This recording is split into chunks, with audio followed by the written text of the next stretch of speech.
कहानी। एक वरदराज नाम का लड़का था, ठीक। कौन नाम का लड़का था? वरदराज, ठीक है।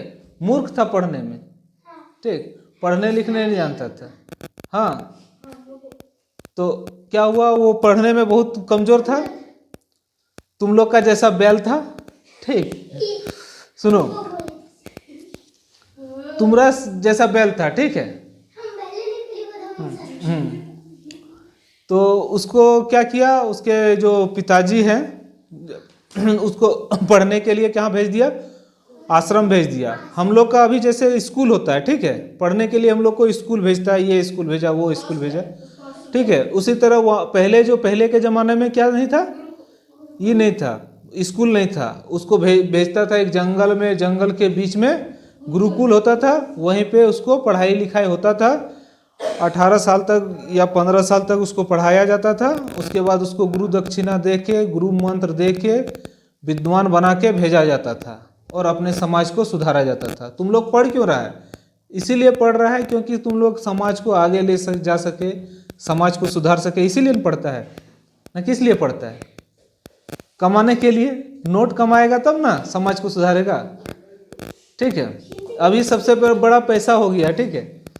तो हम लोग मेन मुद्दा अभी कहानी पर आते हैं, ठीक। देखो, एक वरदराज नाम का एक लड़का था, उसके पिताजी ने उसको क्या किया, पढ़ने के लिए भेज दिया गुरुकुल। बड़ी मार मारेंगे तुम लोग को रे, ठीक। तो उसको पढ़ने के लिए कहाँ भेज दिया? गुरुकुल भेज दिया, ठीक। अब उसको पढ़ाया, 1 साल पढ़ाया, 2 साल पढ़ाया, लेकिन उसका बैल बुद्धि में कुछ नहीं घुसा, ठीक, बैल बुद्धि में कुछ नहीं घुसा। तो लास्ट में बोला, देखो बाबू, कुछ भी पढ़ाता था मने नहीं लगता था, पढ़वे कर नहीं करता था। जैसे तुम लोग कुछ भी देते थे, होमवर्क बना के नहीं लाया, सो गया, चले आया, बस उसी तरह इसका भी हाल हो गया था। तो बोला, जा बाबू, तुमसे पढ़ाई लिखाई नहीं होगा, अपना पिताजी का खेती करना, हाथ बटाना अपना पिताजी का, और उसके बाद वहीं पे घर गृहस्थी संभालो और अपना ये करो।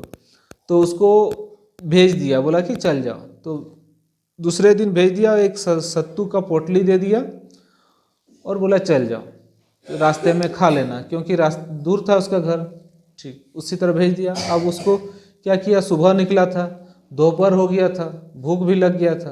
तो अब क्या किया, सत्तू था उसके साथ, तो बोला अब खाएंगे तो किससे खाएंगे? पानी चाहिए। सत्तू जो खाएगा तो किस चीज़ से खाएगा? वही पानी से। तो बस वही पानी के लिए वो कहाँ गया, एक कुएं के पास गया, ठीक है। कुछ औरत वहाँ कुएं पर क्या कर रही थी, पानी उठा रही थी।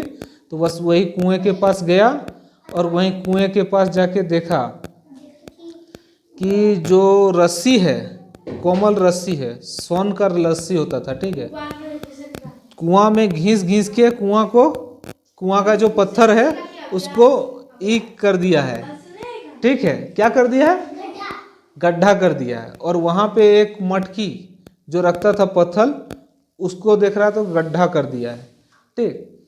तो बस, तो वो दिमाग लगाया, बोला, औरत से पूछा, बोला ये बोला जो घिसा कैसे घिसा, घिस के लाया था या घिसा? बोला, अरे बुड़बक, बार बार घिस रहा है तो दाग नहीं होगा, गड्ढा नहीं होगा। बोला, ये मटकी ठो, तो बोला मटकी ठो रखेगा बार बार जैसे तो नहीं उठेगा, सांप बेले है क्या तुम? बोला, सांप बेल है तुम? तो वही बोला। तो बोला, जब एक कोमल रस्सी बोला पत्थर को, इतना हार्ड पत्थर को काट सकता है, तो हम तो इंसान हैं, मेरे पास तो दिमाग है, तो हम पढ़ के क्यों नहीं कर सकते हैं? वहाँ सत्तू घोल के पिया और सीधा गुरुकुल, ठीक, सीधा गुरुकुल गया। और गुरुकुल में जाके गुरुजी को प्रणाम किया और बोला, गुरुजी आज से हमको और 1 साल का मौका दीजिए। 1 साल का उसको मौका दिया और इतना अभ्यास किया, एक चैप्टर को वो 10-10 बार अभ्यास किया। बोला, कैसे नहीं घुसेगा मेरा माथा में, हम भी देख लेते हैं, ठीक है। ऐसे करके 10-10 बार करके अभ्यास किया। तो उसको लास्ट में क्या हुआ, जो बैच में वो पढ़ रहा था, जो क्लास में वो पढ़ रहा था, वो तो क्लास आगे निकल गया था, वो तो पीछे ही रह गया था। तो उस क्लास तक वो पहुंच के और एक विद्वान बन गया कि करत करत अभ्यास करत, जड़मती हो सुजान, रसरी आवत जावत, सिल पर पड़त निशान। इसका मतलब होता है, करते अभ्यास करते करते, ठीक है, जड़मती मतलब जड़ से सुजान हो जाएगा, मतलब सील में पड़ जाए। और रस्सी आया गया, और सील पर यदि तुम्हारा कोमल रस्सी एक सील पर भी, पत्थर पर भी क्या बोलता है, निशान छोड़ सकता है, तो तुम पढ़ के क्यों नहीं विद्वान बन सकता है? बोलो, बोलिए।